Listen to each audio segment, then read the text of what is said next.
Hello. In this video, I'll show you how to delete a comment on Instagram. Now, it's a very easy process. All you have to do is open the application. Now, firstly, I'm just simply going to add a comment. So I'm just simply going to make a random comment. And now, as you can see, the comment is now posting. So wait for a few seconds. Now, as you can see, the comment is now posted. Now, there are two ways how you can delete a comment.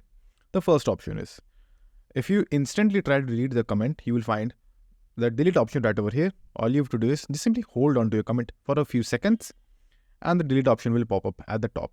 Now, if the option isn't available for you, what you have to do is click on the profile at the bottom right, then click on the three lines at the top right. Now just simply go to your activity and right over here you will have an option of comments. Click on that option and right over here all the comments that you have made so far on your Instagram account will be available right over here.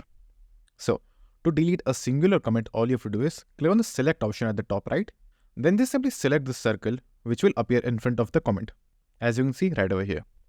Now, all you have to do is just simply click on delete at the very bottom. Then again click on delete, and this way you can delete the comment if the option is no more available on the normal post itself. So that's it, and thank you for watching, and do like, subscribe to our channel, and take care.